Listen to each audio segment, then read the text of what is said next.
마태복음 24장 29절에서 35절 보겠습니다. 24장을 작은 계시록 혹은 종말장 이렇게 별명을 붙입니다.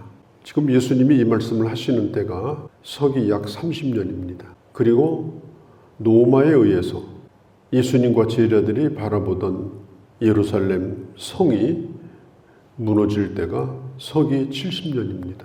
그러니까 예수님이 이 말씀을 하신 뒤로 40년 후에 예루살렘이 완전히 망합니다. 역사 이래로 그와 같이 비참한 때가 없었다.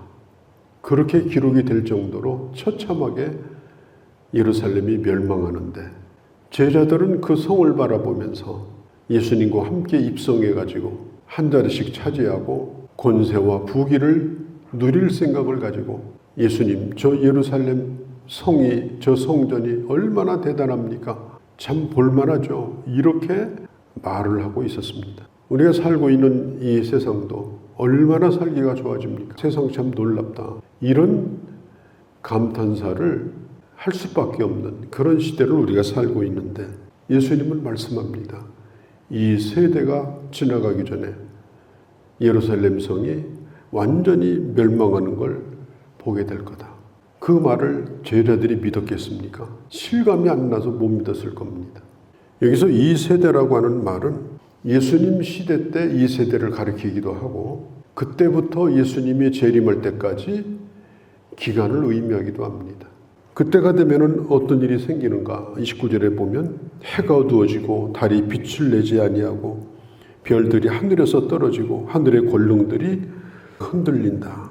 그러니까 큰 환란이 있은 후에 환란을 견디고 믿음을 지킨 사람들을 데리려 주님께서 천사들과 함께 그리고 큰 나팔소리와 함께 이 땅에 임하게 될 텐데 그때는 창조 이후로부터 수많은 별들이 떨어졌죠.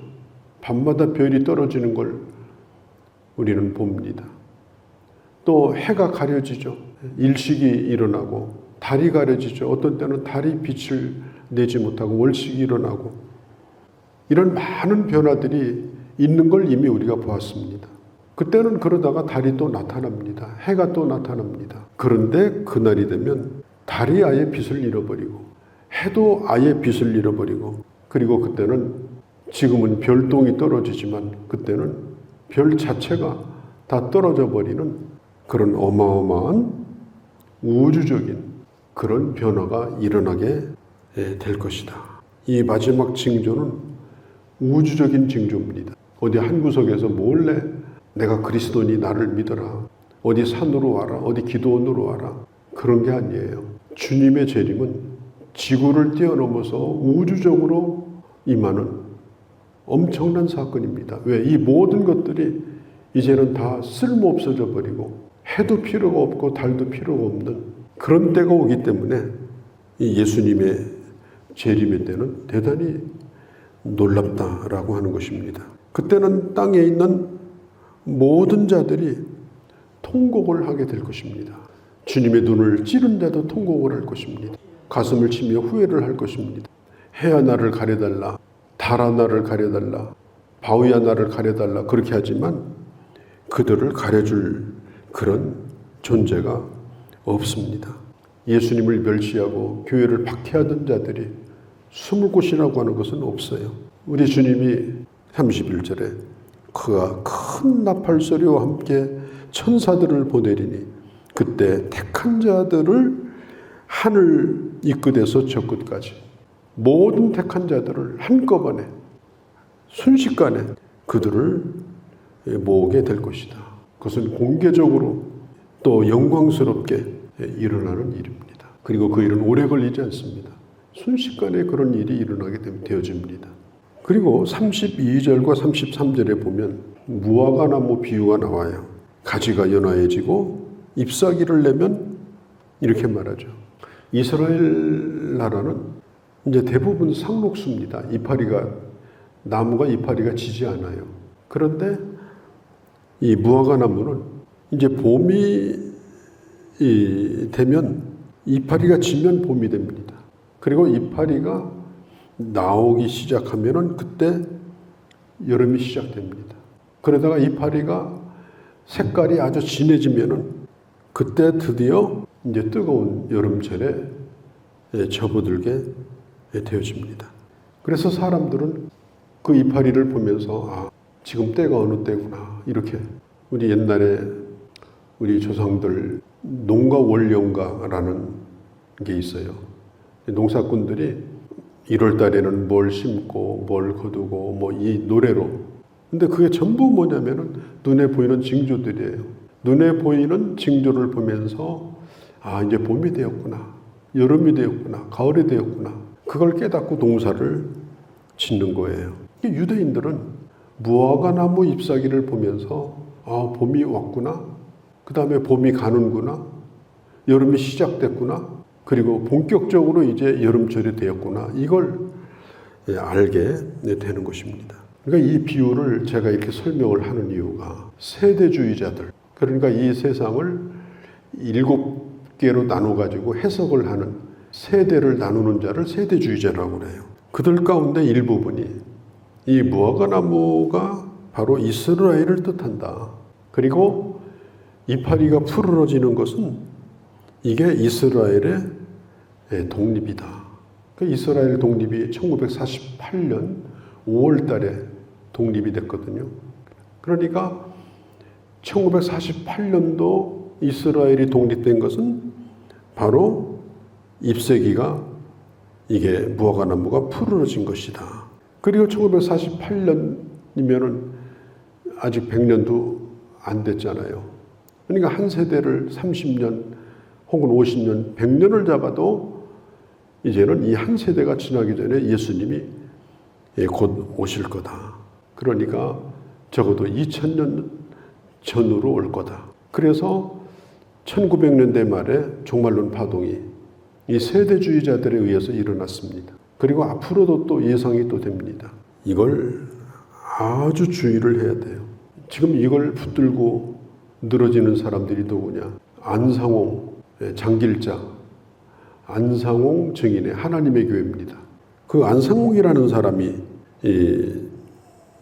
1948년도 5월 달에 세례를 받았다고 그래요.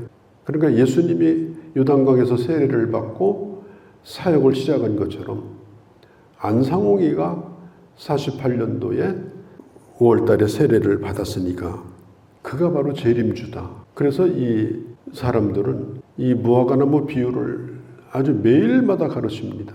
이걸 뭐라고 말하느냐? 비유풀이라고 그래요. 비유를 풀어서 자기 생각에 꽤 맞춰가지고 풀이를 하는 거예요. 그리고 1992년도 종말론 파동을 일으켰던 이장림 씨도 그때 당시 쓴 책에 집중적으로 주장한 것이 뭐냐면은 1948년도 이스라엘 독립은 말세 징조다. 이게 마지막 나팔이 이미 분 거다. 그리고 그걸 주장하면서 한국교회를 완전히 들었다가 놨습니다. 그리고 세대주의 영향을 받은 이름을 대면 알만한 그런 목회자들이 아직까지도 그걸 가르치고 있어요. 지금 구원파도 박옥수파, 이요한파가 있는데 이요한파, 구원파에서도 이걸 지금 가르치고 있어요. 그래서 성경을 보기 전에 국어 공부를 먼저 해야 돼요. 국어 공부도 제대로 안 한 사람들이 성경을 풀고 하고 싶은 얘기를 하니까 자꾸 이런 일들이 생기는 거예요. 이런 일들을 보던 이 말은 무화과나무는 이스라엘이고 무화과나무 잎새기가 푸르러지는 것은 이스라엘 독립이다. 아니 예수님이 서기 30년에 그 얘기를 할 때 1948년도에 이스라엘이 독립한다는 걸 머릿속에 두고 얘기하셨을까요? 천만의 만만의 말씀. 오늘도 뭐 예루살렘으로 뭐 백투더 예루살렘 해가지고 그걸 주장하는 사람들이 있어요. 이게 한국교회가 이 세대주의 영향을 받아가지고 아주 이게 문제가 심각합니다.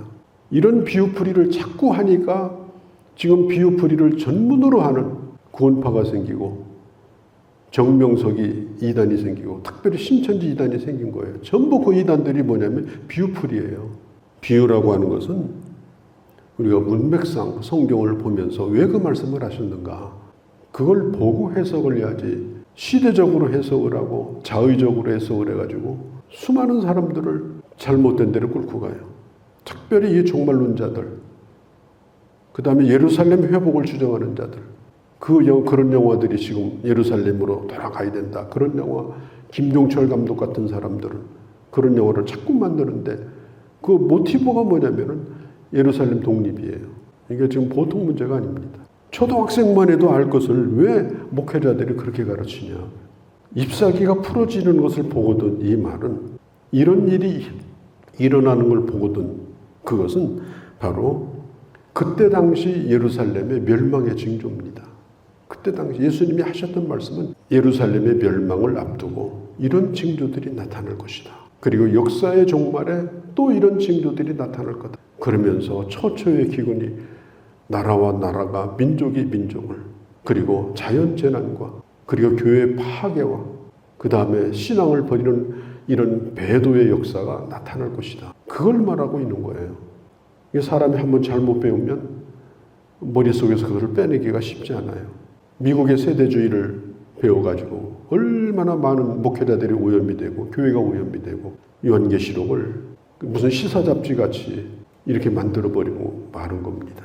쉽게 번역하면 이런 거예요. 오늘 성경에 봐도 나오죠. 무화과 나무의 비유를 배우라. 그 가지가 연하여지고 그 잎사귀를 내면 여름이 가까운 줄을 아나니. 이 무화과 나무를 비유라 할 때 이게 공동번역에 보면 저 무화과 나무와 모든 나무들을 보라. 또 현대인의 번역에 보면 무화과 나무와 그 밖의 나무를 보라. 그러니까 이건 무화과 나무만 가르치는 것이 아니에요. 그러니까 모든 나무, 개나리도 될 수 있고 진달래도 될 수가 있고 목련꽃도 될 수가 있고 왜냐하면 나무라는 것은 철을 따라서 변화가 일어나니까 그러니까 그런 걸 보면 아 여름이 되었구나. 근데 우리나라는 벌써 3월, 4월 되면 이파리가 푸릇푸릇하다가 5월 달에는 푸르다가 6월 달 되면 아주 진하게 푸릅니다. 근데 중국 만주 같은데 장춘이라든지 이런 만주 쪽은 사실은 봄이 없어요. 날이 춥다가 갑자기 여름이 와요. 여름이 왔나 싶으면 가을이 금방 와버려요. 겨울이 아주 길고 그러니까 나무들도 익숙해가지고 이파리가 연하고 이런 게 없습니다. 싹이 나자마자 금방 푸르러지고요. 순식간에 잎사귀를 내요. 왜? 그 날씨에 맞추기 때문에 그런 겁니다. 근데 우리나라도 마찬가지예요. 개나리가 피었는가 싶으면 하루 이틀 사이에 다 져버립니다. 벚꽃도 마찬가지고. 그러니까 이건 뭘 가르치느냐. 징조가 나타나면 그때부터는 아주 극박하게 돌아갈 거다. 숨 쉴 겨를이 없을 것이다. 순식간에 그냥 꽃밭이었는데 눈 뜨고 보니까 옷이 다 져버리고 이파리가 나오고 진하게 푸르러가지고 온 산이 나무로 우거지고 이게 몇 달 동안 이루어지는 것이 아니라 한두 달 내에 이루어지는 겁니다. 그러니까 예수님 하신 말씀이 뭐예요? 이미 징조가 시작되면 이미 심판이 시작됐다고 생각해라. 이 모든 것을 깨닫고 지혜로운 자로 말세를 살라. 그게 주님이 오늘 가르쳐 주시는 이 비유의 주제인 것입니다. 봄이 돼서 나물 꺾으러 다니고 그런데 며칠 있다 보니까 그 나물이 나무가 돼가지고 뻣뻣해서 그렇게 빨리 변화가 일어나요. 오늘 이 시대도 종말을 향해서 그런 변화가 일어나고 있다는 것. 그리고 그것은 내가 상상할 수 없을 만큼 빠르게 진행된다는 것. 우리는 그것을 늘 깨닫고 깨어 있어야 된다. 오늘 주님이 이 비유의 말씀을 해주신 이유가 바로 그런 것입니다. 엊그제까지 아무것도 없었는데 푸르러져요. 색깔이 또 달라집니다. 우리가 이걸 보면서 아, 세월만 빠른 것이 아니라 주님도 빨리 오시겠구나. 우리가 그걸 마음에 깊이 새기고 그리고 항상 깨어있는 자로 하나님의 사람으로 예비하고 그렇게 살아가는 지혜로운 주의 자녀들이 되어야 할 줄로 믿습니다. 거룩하신 우리 아버지 하나님, 오늘도 저희들을 사랑하셔서 오늘 주의 말씀을 들었습니다. 무화과 나무의 비유를 배우라. 여름이 가까운 줄을 알라. 벌써 봄이 되어 꽃이 피었는데 이제 몇 날 지나면 여름이 가까이 와 두터운 옷을 벗어버리는 그런 시간 가운데 저희들도 있습니다. 세월 가는 것만 바라보지 않게 하시고 영적인 때도 분별하여 깨어 주님 오실 날을 기다리고 믿음으로 살아가는 그런 저희가 되게 하여 주옵소서. 우리 주 예수님의 이름으로 기도하옵나이다. 아멘.